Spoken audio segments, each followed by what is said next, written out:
Hello, it's me. Um, I made a video when I was first diagnosed with leukemia, and I felt it was fitting to make another video today, being the 1 year anniversary of my diagnosis. I've been through a lot. We've all been through a lot. It all started when I was misdiagnosed in Grand Prairie. Um, for weeks I had symptoms and I just brushed them off. I was extremely tired. I could never get enough sleep. So tired. I lived a busy life. I worked full time. Then I had my own family to look after. And then I was sweating at night. And that went on for about a month. And it became worse and worse to the point where my hair, it was just past my shoulders, was drenched in the morning. Drenched, soaked, as if I'd just gotten out of the shower. I thought menopause. I thought we have a really good duvet, and I was always under the duvet cover or under the duvet. And I just thought I was getting too hot, although I didn't feel hot. I was also sweating when I was awake, even though I wasn't hot, like wicked pit stains. I honestly thought maybe it was menopause. I thought nothing of it.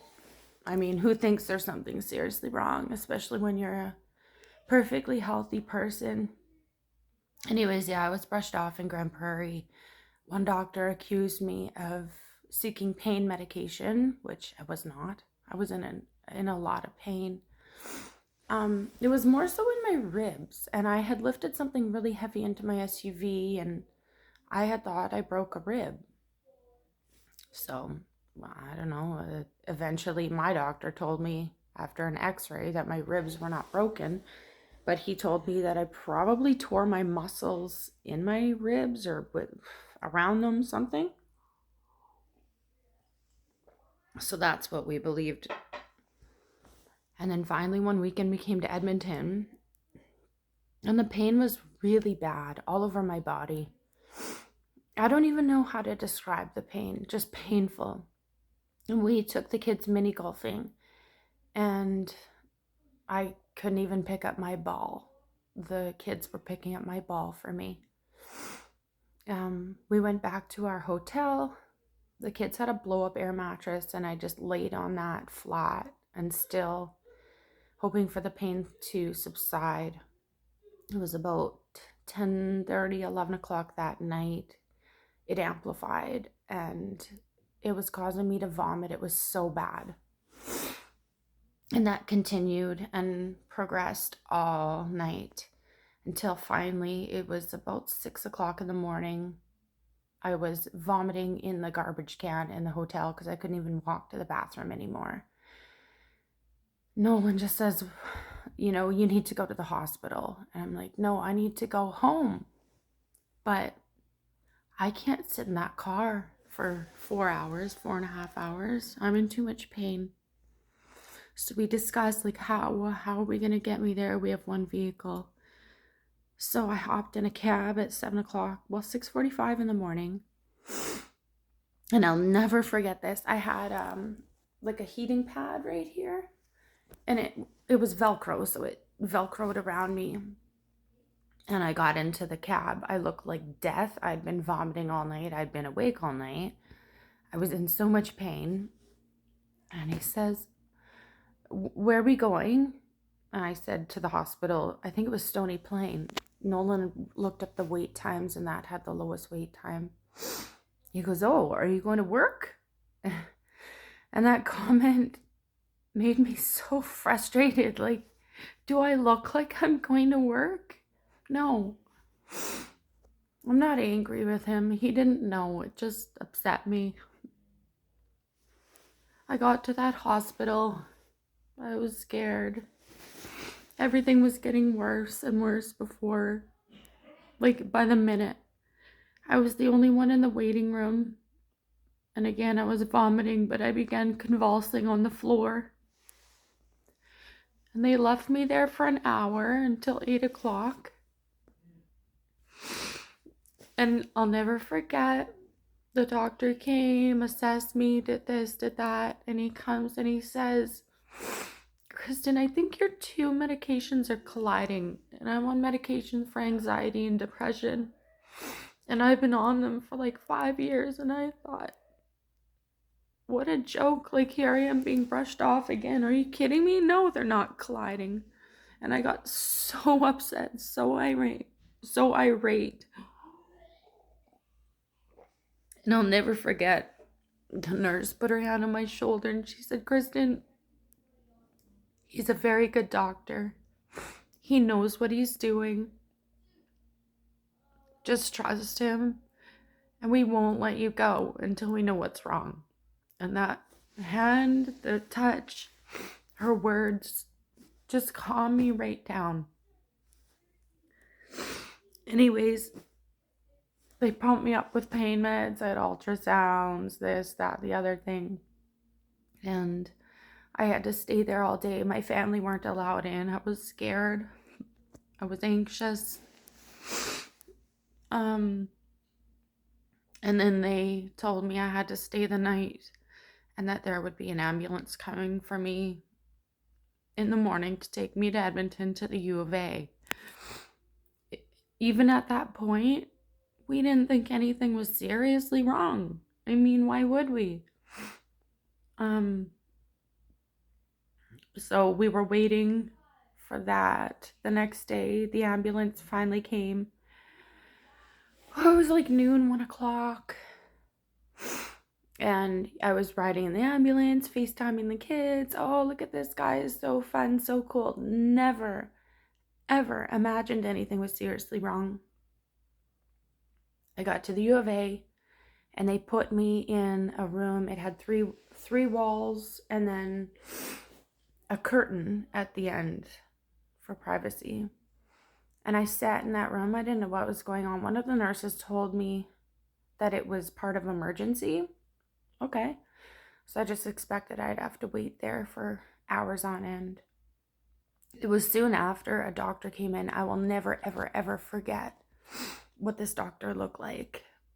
He had long curly hair down to his shoulders. He had white plastic framed glasses and an Australian accent. And he came in. He said, Kristen, we found blasts in your blood. 90% chance you have leukemia. I was in so much shock. Just shock. I cried, obviously. The first person I called was Nolan. I could barely talk. And I asked him to call my family. It was very hard for him. My family had to calm him down on the phone so that he could talk. Bless his heart for taking that on. That must have been so hard. He did that for me. Anyways, I stayed in that room for about 3 hours. And then one of the nurses told me that it was part of emergency, but it was for those who were being admitted. And they said that I would be there for minimum 1 month. And I thought, I can't. I have to get home. I have to work. I have to be a mom. I have to be there for my family. I was angry. I didn't know how Nolan and the kids' lives were going to go on without me. I was so worried for them. I remember being taken up to my room at 1 o'clock in the morning. The room I was told I'd be in for at least a month. I cried and cried and cried. This lovely nurse sat by my side the whole time, rubbing my back, comforting me, talking to me. Um, I still wasn't able to see my family. They told me maybe the next day at the end of the day because I had a busy day. Busy day for what? I had no idea. I hadn't gone through this before. I had my first spinal tap, which is where they go into my back and drain spinal fluid. I had my first bone marrow aspiration where they go in with special tools, obviously, and remove a sample of my bone marrow. It's intense. Like, there's a handle on the tool for them to push, like for their whole fist to hold and for them to push down. They can freeze my skin, but they can't freeze bone. It hurts like hell. I'm actually going for hopefully my last one tomorrow. I think it'll be my 6th or 7th, something like that. It's kind of neat because I had my first one on November 30th, 2021, and I'll have my last November 30th, 2022. So I really like that. I think that's cool. We've learned so much, so much through this journey. The first kind of, I don't know, epiphany or strong feelings that I had, we live on a corner lot, and I always kept that sidewalk clear, always, for the kids. If it wasn't clear, the kids were walking on the road. If it wasn't clear, people thought it was part of the road and were driving on it. So I always kept that clear. I didn't want to, I didn't like it, but I did. Every time I was shoveling, I hated every aspect of it. I hated every second of it. I hated it. I hated my life shoveling. I mean, who likes shoveling? When I was sent home for Christmas, December 21, that was a surprise. The doctor just came in and said, so do you want to go home for Christmas? It was after 3 weeks of being in there. Yes. Anyways, the first kind of moment I had when I went home, it was snowing so much, watching all the neighbors shovel. You could see it on their faces. They didn't like it. Nobody likes shoveling. And I cried so hard, because I would have given anything to have the strength and the mobility to go out and shovel snow. So that's the first thing I learned that I take advantage of, I take advantage of shoveling. It's a gift that you're able to go out and do that, because some people can't and wish that they could. When I was home for Christmas, it was horrible. It was horrible. I was so sick. I laid on the couch. I didn't move. Nolan begging me to eat or drink something. I was vomiting, and bless Nolan's heart, he doesn't deal with vomit. I was vomiting into a big bowl, and he was dumping it. He didn't make any face or sounds or nothing. He showed nothing that he was disgusted or bothered by it. He just did it. He just did it, and I'll never forget that. That was a big thing for him. A really big thing.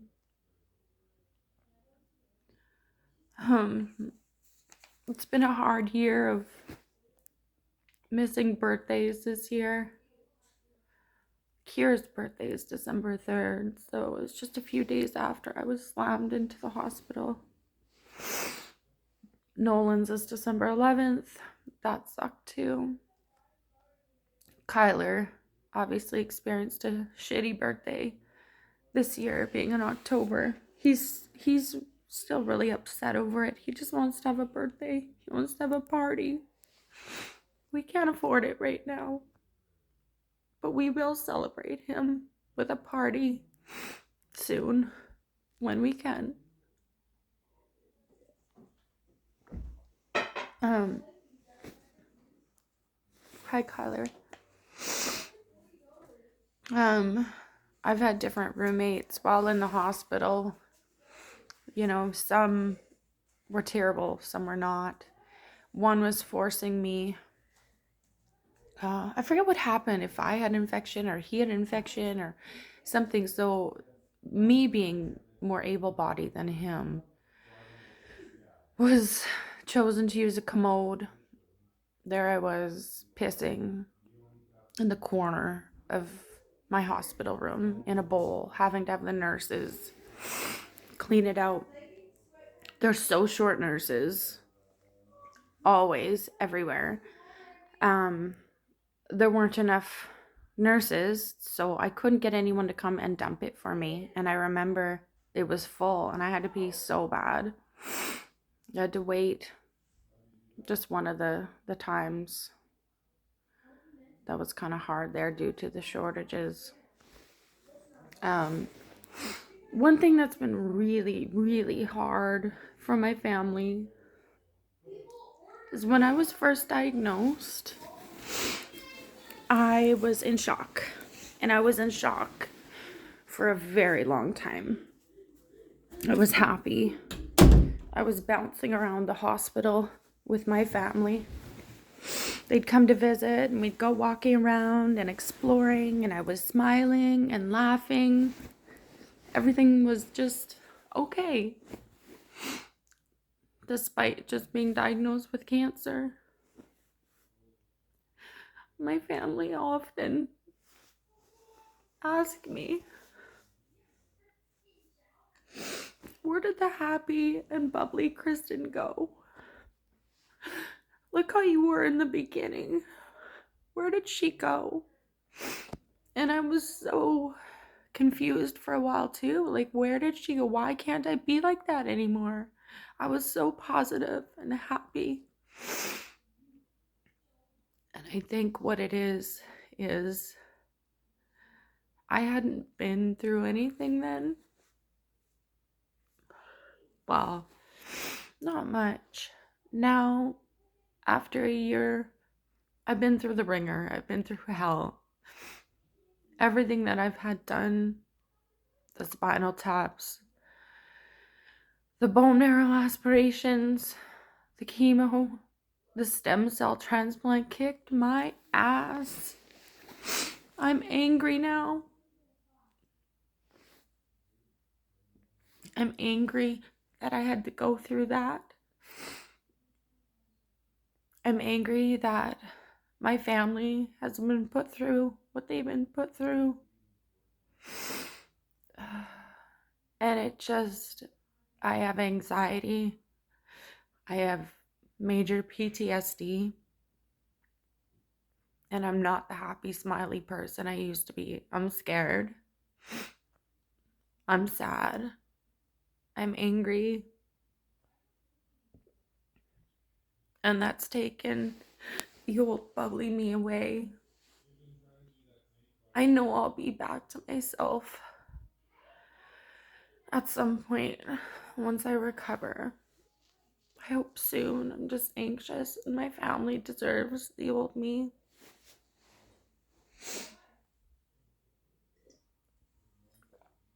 My appearance has been so hard on me. Obviously, I don't look like myself as I'm bald, but this bothers me. I don't see me. I see a puffed up monster. I'm so ashamed of what I look like. If I go out into public, I feel like everyone's staring at me. Whether they are or aren't, I don't know, but I feel like everybody's staring at me. I've been trying to wear a winter toque when I go out now, just to take away from the cancer hat. If I wear a winter toque, nobody has any idea that I'm bald, but I still feel like everybody's staring at this weirdness. And I know they're not. They're not. But my brain tells me they are, and it's really, really hard on me. It's hard for me to make this video. I didn't want to because of the way I look. But I know one day I'll appreciate it. Having to or being able to go back and see how I felt and everything I'm talking about.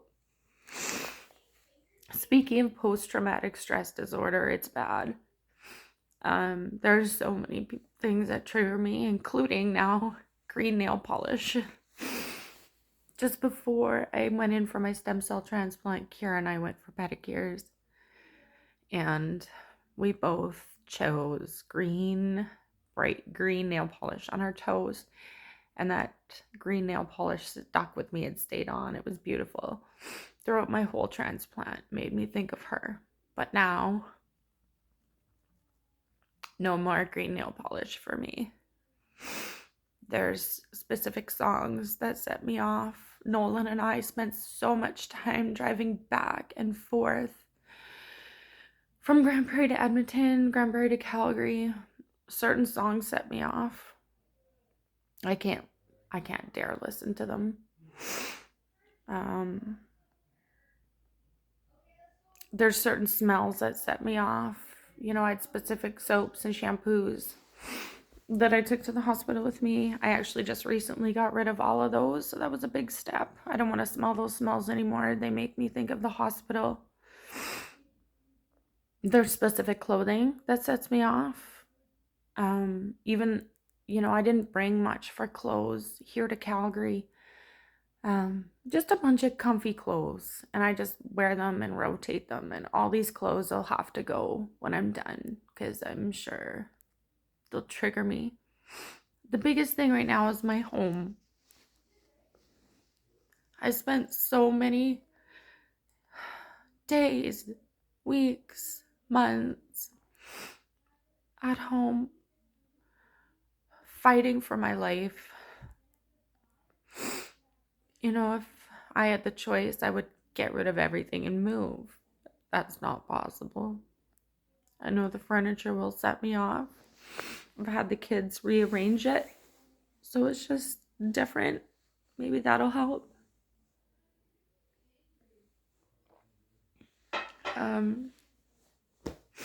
It's gonna be something that I'm just gonna have to get used to and work through with the help of my psychologist. I also can't stay in the same hotel that we were in the night I went away in a cab. That triggers me, being in that hotel. Unfortunately, because it was a really nice one, low cost.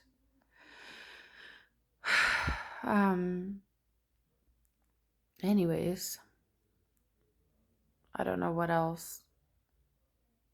I've written down a few things to talk about.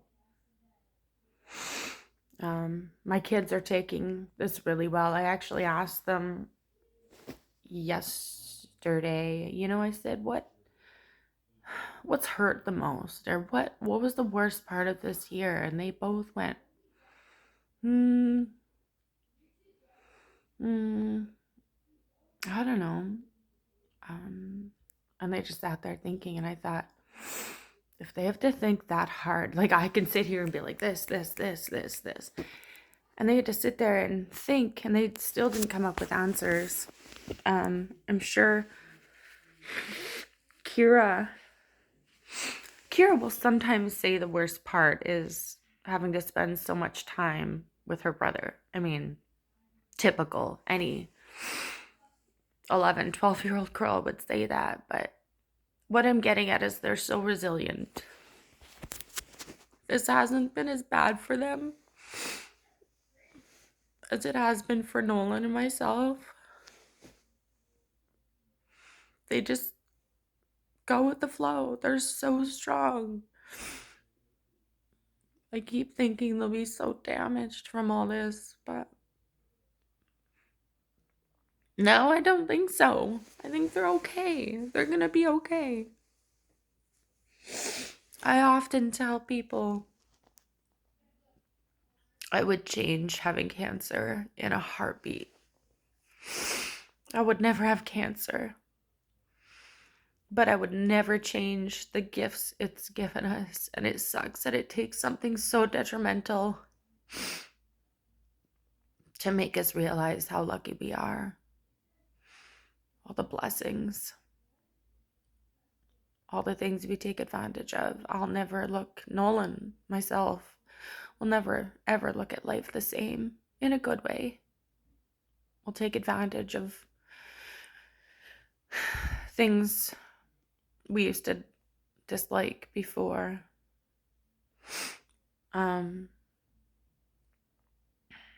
Sucks with the kids. They miss so much school. That actually ticks them off a lot too. They're missing so much school and getting caught up on homework away from school with the help of Nolan and myself, which we aren't too helpful. Everything's done so differently now. That's what they're doing right now. Schoolwork.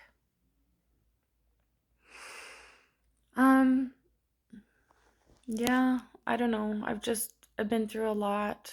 I'm still going through a lot. All my fingernails, if you can see, are still falling off, and it's extremely painful. I'm still on medications. A lot, but not as many as before, thank God. I still get sick a lot. I'm on heavy anti-nauseas, so usually I don't get sick. Sometimes I do. It used to be every day, vomit, vomit, vomit, anywhere between 1 and 12 times a day. That stopped. I've actually only gotten sick once in the last 3 weeks. Nolan and I often talk, and I wonder when I get the stomach flu now, once I'm well, if I'll still cry and moan and complain, or if I'll be like, whatever. He thinks I'll be like, well, yeah, whatever, this is nothing. I still think I'll go back to the, oh my God, my life sucks, I feel terrible, make this go away. It'll be interesting to see, just hopefully not anytime soon. I don't have any immune system yet. I also don't have any vaccinations, including from when I was a baby. Everything's been erased. So going out in public is a little bit dicey. I'm not supposed to, but I have to live. I'm as safe as I can be. I don't touch anything. I wear my mask. 6 months post-transplant will be my first immunization or vaccination for a 6-month baby. That's essentially what it is. It's kind of interesting, cool. It's weird. It will be weird going into the health unit, going to get my 6-month immunizations. I'm not sure how familiar they are with stem cells, and I don't know if they'll look at me sideways or not. Yeah. Otherwise, I'm doing really well. Like I said, I have anxiety about going home. I'm scared. You think it'd be like a happy time and I'd be excited? I am.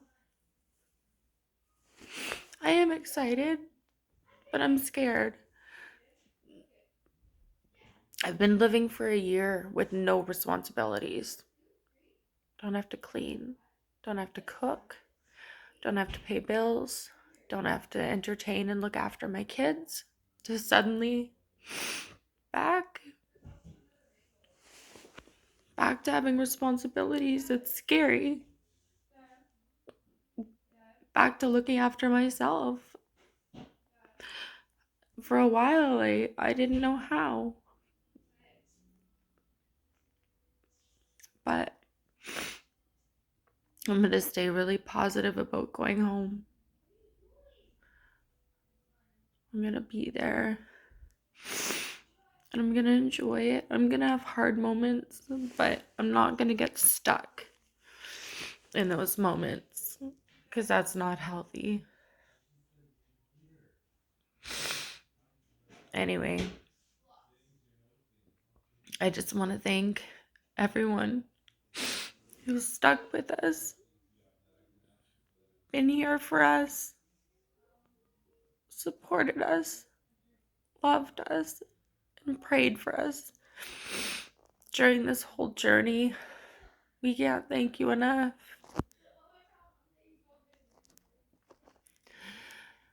I've shared openly my journey with you all, Um, as a therapy for me, it's been really therapeutic to myself.